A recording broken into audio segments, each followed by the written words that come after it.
Assalamualaikum warahmatullahi wabarakatuh. Halo sobat setia Fakta Kehidupan.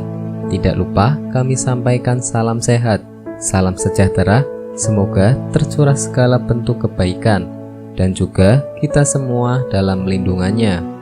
Seperti biasa, kita akan berbagi kisah dari yang unik, menarik sampai bikin nangis. Mari kita simak kisahnya.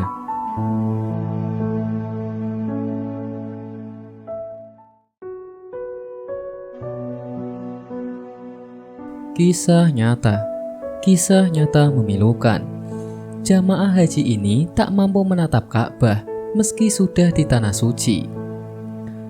Merdeka.com. Melihat kemegahan Ka'bah adalah mimpi setiap umat muslim di dunia.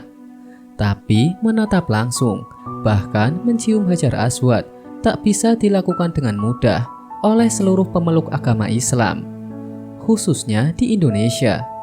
Butuh biaya yang sangat besar untuk pergi ke tanah suci Mekah, Arab Saudi. Setiap musim haji, pemerintah Indonesia melalui Kementerian Agama mengawal dan memfasilitasi ratusan ribu warga Indonesia yang hendak naik haji ke tanah suci. Meski begitu, butuh antrian panjang hingga bertahun-tahun untuk mendapatkan kuota haji dari pemerintahan. Belum lagi, bagi kalangan ekonomi menengah ke bawah, harus menabung hingga puluhan tahun. Sedih bukan kepalang ketika naik haji, tapi kita tidak bisa melaksanakan haji, padahal sudah sampai di tanah suci. Rupanya kondisi demikian sering terjadi dialami oleh jamaah haji asal Indonesia. Penyebabnya cuma satu, calon jamaah haji itu sakit karena perjalanan jauh dari Indonesia ke Arab Saudi, sehingga hajinya harus diwakilkan atau dibadalkan. Kisah pilu calon jamaah haji yang tidak bisa mengikuti proses wukuf di Arafah ini diceritakan oleh Lilin Andriani. Dia adalah petugas haji yang merawat para jamaah haji yang sakit di Arab Saudi. Bertugas di Klinik Kesehatan Haji Indonesia, Dakar, Mekah. Dikutip dari akun Facebooknya, Rabu 13 September. Selesai jaga malam itu, aku dapat jadwal rujukan 1. Artinya aku akan standby sejak jam 9.21 malam. Hari ini aku mengantar jamaah haji sakit ke rumah sakit rujukan. Pagi ini jam 10, WhatsApp grup meminta perawat rujukan untuk turun ke IGD. Kebetulan urutannya sampai namaku. Bergegas aku turun setelah ganti pakaian. Ternyata aku berangkat mengantar jamaah yang mau dibuatkan surat layaknya terbang di Tanazul. Bapak itu hanya bisa berbaring setelah serangan stroke 3 minggu yang lalu. Selesai mengantar rujukan 1, aku ke kamar rehat dulu, curi waktu siapa tahu bisa tidur sebentar. Belum beberapa lama, aku di kamar ada berita di WA. Tim rujukan diminta untuk mengantar jamaah yang dirawat di KKHI dan sudah boleh pulang ke kloter. Ada kira-kira 12 orang yang kami antar ke sektor masing-masing. 10 orang yang kami bawa adalah lansia. 2 orang lainnya adalah istri dan suaminya, sedang dirawat di RS. Aku berangkat berdua dengan temanku. Senang duduk berada di sekitar jamaah itu. Tapi perasaanku berubah ketika aku tanya seorang bapak. Bapak sama siapa naik hajinya? Sendiri, jawabnya singkat dengan agak susah. Maklum, beliau stroke hingga agak sulit berbicara. Punya anak berapa, Pak? Dia menggeleng. Nggak ada. Aku langsung terdiam. Ya Allah, kasihan banget. Dia dengan kondisi yang manula, usia lebih dari 70 tahun stroke. Dia tidak punya anak. Lalu sampai di Indonesia, siapa yang merawat? Oh, mungkin istrinya masih agak muda, batinku. Istri bapak masih ada. Lanjutku agak sedikit kepo. Dia kembali menggeleng, tidak ada. Lalu dengan siapa? Nanti bapak di Indonesia. Saudara, jawabnya.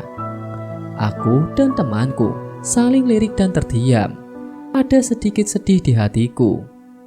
Mengingat ayahku juga dulu stroke dan dia butuh banyak bantuan orang lain sampai dengan pulihnya. Suasana menjadi sepi. Sektor kedua yang kami tuju sampai. Beberapa jamaah yang bertempat tinggal di sektor itu kami turunkan. Perjalanan berlanjut ke sektor berikutnya. Sore merayap ke maghrib. Perjalanan kami melewati Masjidil Haram. Dengan heboh kami tunjukkan Masjidil Haram ke jamaah kami. Bu, Pak tuh sebelah kanan Masjidil Haram di sana, yang lampunya warna hijau. Di dalamnya Ka'bah. Sebagian dari mereka menoleh ke kanan, tapi ada bapak yang dengan wajah bingung menatapku. Itu Pak, kupalingkan wajahnya ke kanan, tapi percuma. Dia mensia tidak mengerti apa yang aku bicarakan. Ada lagi ibu yang sama-sama bingung. Dia juga dimensia tidak mengerti. Agak parau suaraku. Seketika berlinang air mata. Wajah-wajah tua ini berusaha mengumpulkan uang, menunggu antrian yang lama untuk datang berharap bisa melihat Ka'bah. Tetapi sampai di sini, bahkan dia tidak mengerti. Saya juga belum lihat Ka'bah. Satu suara aku dengar dari belakang. Seorang ibu dengan wajah yang lesu bicara. Sejak datang ke Madinah saya sakit. Terus dipindahin ke rumah sakit sini. Sampai sekarang belum ke masjid itu. Belum lihat Ka'bah. Ya Allah, akhirnya air mataku terbendung. Begitu besar harapan mereka. Sama seperti orang-orang yang berusaha mengumpulkan uang, membayar mahal dan menunggu waktu untuk berhaji. Dan begitu tiba waktunya, mereka bahkan tidak bisa melaksanakan rukunnya sendiri.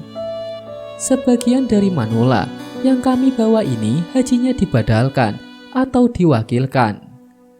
Tapi haji bukan sekedar cukup secara materi, kemampuan fisik dan mental juga harus diperhatikan.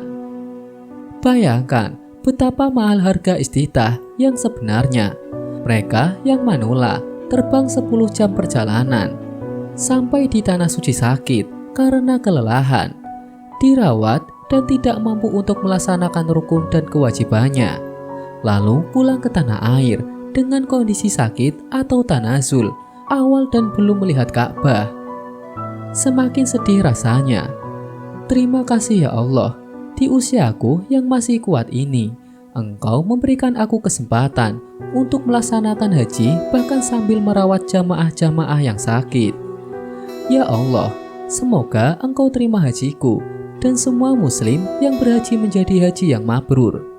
Ya Allah, semoga Engkau memberikan kesempatan bagi suami, anak-anak dan keluargaku, saudaraku, teman-temanku, dan semua muslim berhaji dalam keadaan sehat dan istitah, sehingga mereka dapat melaksanakan hajinya dengan sempurna. Amin. Semoga bisa menjadi pelajaran kita semua. Wallahu a'lam bishawab.